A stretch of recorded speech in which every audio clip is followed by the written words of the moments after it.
ये सच है कि पृथ्वीराज चौहान यदि गजनी के मोहम्मद गौरी की जान नहीं बख्शते और गौरी के लिए कन्नौज नरेश जयचंद पलक पावड़े न बिछाता तो शायद भारतीय उपमहाद्वीप का इतिहास कुछ और होता। न गौरी यहाँ पैर जमा पाता, न मुस्लिम राज की नींव पड़ती। पृथ्वीराज के बाद अगले 300 वर्षों तक इस्लामी शासन का मुकाबला करने वाला कोई नहीं था। सद्गुणों के अतिरेक और अपनों से ही लड़ने के लिए विदेशी आक्रांताओं का साथ देने की ऐतिहासिक भूलों ने कोई 1000 साल तक गुलामी के दंश झेलने के लिए हमें विवश कर दिया। स्वदेशी स्रोतों में कहा गया है कि पृथ्वीराज चौहान ने 1186 से 1191 के दौरान मोहम्मद गौरी को कई बार पराजित किया। कितनी बार तो हम्मीर महाकाव्य के अनुसार 7 बार, पृथ्वीराज प्रबंध के अनुसार 8 बार, पृथ्वीराज रासों में लिखा है कि 21 बार और प्रबंध चिंतामणि के मुताबिक 23 बार। वहीं मुस्लिम स्रोत केवल 2 लड़ाइयों का जिक्र करते हैं, तराइन का पहला युद्ध और तराइन का दूसरा युद्ध।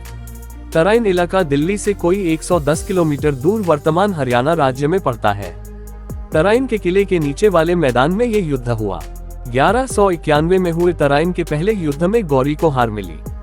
कहते हैं कि एक सिपाही ने अधमरी हालत में उसे घोड़े पर चढ़ाया और युद्ध के मैदान से भाग निकला।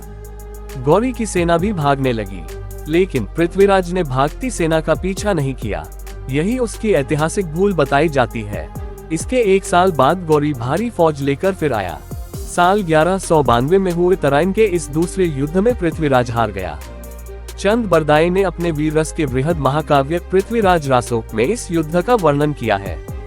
संदर्भ संयोगिता प्रसन्न का है। पृथ्वीराज इतने विलासमग्न हो गए कि 6 माह तक संयोगिता के आवास से बाहर ही नहीं निकला। तब तक गौरी की सेना आगे बढ़ रही थी। राजगुरु चिंतामग्न थे। वह चंद बरदाई के साथ संयोगिता के आवास पर पहुंचे और दासी के हाथों संदेश पत्र भेजा, गौरी रथ द्वरा तू गौरी अनुरत, यानी हमलावर गौरी आपकी धरती पर आ चुका है और आप प्रणय विलास में ही उलझे हुए हैं। संदेश पढ़ते ही पृथ्वीराज की विलास निद्रा भंग हुई और वह युद्ध के लिए निकल पड़े। इससे एक बात साफ है कि साल भर के भीतर ही गौरी आएगा, इसकी किसी ने कल्पना नहीं की थी और इसलिए युद्ध की कोई तैयारी नहीं थी। 1191 से लेकर 1192 तक 3 युद्धों का पृथ्वीराज को सामना करना पड़ा। तराइन के प्रथम युद्ध का जिक्र किया ही है। उसके कुछ माह बाद ही संयोगिता का स्वयंवर हुआ। संयोगिता कन्नौज नरेश जयचंद की कन्या थी। पृथ्वीराज जयचंद की दुश्मनी और संयोगिता के हरण की यह अलग ही कहानी है, लेकिन इसका परिणाम यह है कि कुछ ही महीनों में पृथ्वीराज और जयचंद का युद्ध हुआ। पृथ्वीराज के कई शूर योद्धा मारे गए। थोड़े समय में लगातार 2 युद्धों से पृथ्वीराज की सेना में वीर योद्धाओं की कमी हो गई थी। यही नहीं, जयचंद और अन्य हिंदू राजाओं ने पृथ्वीराज से कन्नी काट ली। हिंदू राजाओं की पृथ्वीराज से विमुखता की पृष्ठभूमि जान लेना जरूरी है। पृथ्वीराज चौहान राजा सोमेश्वर और महारानी कर्पूरी देवी के पुत्र थे। उनके पिता का सन 1177 में निधन हुआ। तब पृथ्वीराज की उम्र थी केवल 11 साल और राजा बन गए। उनकी माता ने प्रशासन संभाला।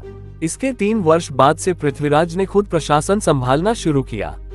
कई राजा अब उनके राज्य को हथियाने के मंसूबे करने लगे। इसी चक्कर में नागार्जुन, भादनाक, चंदेल, चालुक्य राजघरानों से उनकी ठन गई। संयोगिता प्रसंग से जयचंद से भी उनकी दुश्मनी हो गई। इन आपसी संघर्षों में जीत पृथ्वीराज की हुई। इससे अन्य राजा अपमानित महसूस करने लगे। शायद इसी कारण गौरी के साथ युद्ध में उत्तर के किसी राजा ने पृथ्वीराज का साथ नहीं दिया। चंद बरदाई के महाकाव्य पृथ्वीराज रासो में इस युद्ध पृथ्वीराज के पकड़े जाने, उन्हें गजनी ले जाए जाने, प्रताड़ित करने और शब्दभेदी तीर से सुल्तान को मार डालने और बाद में पृथ्वीराज और चंद बरदाई दोनों की आत्महत्याओं का रोंगटे खड़े कर देने वाला वर्णन है। यहाँ सवाल हो सकता है कि चंद ने जब आत्महत्या कर ली तो फिर रासो में इस घटना को किसने लिखा? इसका उत्तर यह है कि गौरी जब पृथ्वीराज को गजनी ले गया तब उसके पीछे पीछे चंद भी पहुंच गया था। जाने के पहले उसने अपना यह अधूरा काव्य ग्रंथ अपने पुत्र जलहन को सौंप दिया था। रासो में गजनी की घटनाओं का ये वर्णन जलहन ने लिखा है। रासो में जिक्र है पुस्तक जलहन हत्था दे चली गजन नृपकाज। इससे रासो के समय को लेकर इतिहासकारों में मतभेद है, क्योंकि उसके कई पाठ मिलते हैं। कुछ लोगों का कहना है कि यह 16वीं सदी की रचना है। प्रसिद्ध विद्वान और पुरातत्वविद व्यूलर को पृथ्वीराज विजय नामक संस्कृत काव्य की एक खंडित प्रति मिली थी, जो 12वीं-13वीं सदी की मानी जाती है। इससे रासो के लेखन काल को लेकर प्रश्न चिन्ह उपस्थित हो गया है। पृथ्वीराज की मृत्यु के बारे में भी भिन्न भिन्न कहानियां हैं। रासो के अनुसार चंद बरदाई ने मोहम्मद गौरी को पृथ्वीराज का शब्दभेदी कौशल देखने के लिए मनाया था। कहते हैं कि गौरी ने पृथ्वीराज की आंखें गर्म सलाखों से फोड़ दी थीं। इसलिए वह आश्वस्त था और एक नेत्रहीन का कौशल देखने के लिए तैयार हो गया। कहानी कहती है कि इसके बाद पृथ्वीराज ने तीर से गौरी को मार गिराया। ये घटना कुछ अनैतिहासिक बन गई है क्योंकि वह मोहम्मद गौरी की मौत की तारीख से मेल नहीं खाती। इतिहास कहता है कि गौरी की मौत 15 मार्च 1206 को हुई। उसे जाटों की खोखर नामक जमात ने झेलम के तीर पर मार डाला। उसकी कब्र भी वहां है। फिर गजनी में किसकी कब्र है? एक अन्य कहानी कहती है कि शबवेद के समय किसी कारण से मोहम्मद गौरी दरबार में हाजिर नहीं हो सका था। मोहम्मद गौरी का असली नाम शहाबुद्दीन है। उसका बड़ा भाई गियासुद्दीन तब सुल्तान था। छंद में जिस सुल्तान का जिक्र है शायद वह गियासुद्दीन है जिसकी मौत सन 1202 में हुई थी। इस्लामिक सूत्रों में गियासुद्दीन की मौत का कारण नहीं दिया गया है, लेकिन रासों में जिस घटना का जिक्र है वह सन 1202 की है, इसलिए तारीखों का कुछ मेल बनता है। गियासुद्दीन के बाद शहाबुद्दीन सुल्तान बना और आगे 6 वर्ष तक जीवित रहा। जैन सूत्रों के अनुसार युद्ध में गौरी ने पृथ्वीराज को कैद कर लिया और बाद में हत्या करवा दी। विरुद्ध विध्वंस में कहा गया है कि युद्ध स्थल पर ही पृथ्वीराज की मृत्यु हो गई। 14वीं सदी के जैन विद्वान मेरुतुंड ने अपने ग्रंथ प्रबंध चिंतामणि में कहा है कि चौहान के संग्रहालय में मुस्लिम विरोधी पेंटिंग देखकर गौरी क्रुद्ध हो गया और पृथ्वीराज को मरवा दिया। पृथ्वीराज प्रबंध में कहा गया है कि बंदी बनाने के बाद पृथ्वीराज को अजयमेरु यानी वर्तमान अजमेर में लाया गया। अजयमेरु पृथ्वीराज की राजधानी थी। गौरी ने पृथ्वीराज के कमरे के सामने ही अपना सिंहासन लगा रखा था। कहानी कहती है कि पृथ्वीराज गौरी से बदला लेना चाहते थे, इसलिए अपने एक मंत्री प्रताप सिंह से तीर धनुष लाकर देने के लिए कहा। प्रताप सिंह ने धनुष्य कोडी तो ला दिया, लेकिन इसकी सूचना गौरी को भी दे दी, यानी प्रताप सिंह ने धोखा दे दिया। साजिश का पता चलते ही गौरी ने एक गड्ढा खुदवाकर उसमें पृथ्वीराज को फिंकवा दिया। लोगों ने आते जाते पत्थर मारकर पृथ्वीराज की हत्या कर दी। जैन मुनि नयन सूरी के हममीरा काव्य में कहा गया है कि पराजय के बाद पृथ्वीराज ने खाना पीना छोड़ दिया था और इसी से उनकी मौत हो गई। इस्लामी सूत्र कहते हैं कि गौरी ने कैद करने के तुरंत बाद पृथ्वीराज को मरवा डाला।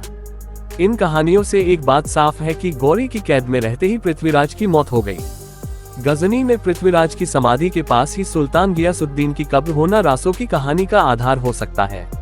चूंकि शहाबुद्दीन की मौत 1206 में झेलम के तीर पर हुई थी, इसलिए मान लेते हैं कि गजनी की कब्र शहाबुद्दीन की नहीं, गियासुद्दीन की होगी। अफगानिस्तान में जब तालिबान की सत्ता थी तब 2005 में कहते हैं कि तत्कालीन विदेश मंत्री जसवंत सिंह को तालिबानी अधिकारियों ने पृथ्वीराज की समाधि गजनी में होने की बात बताई थी।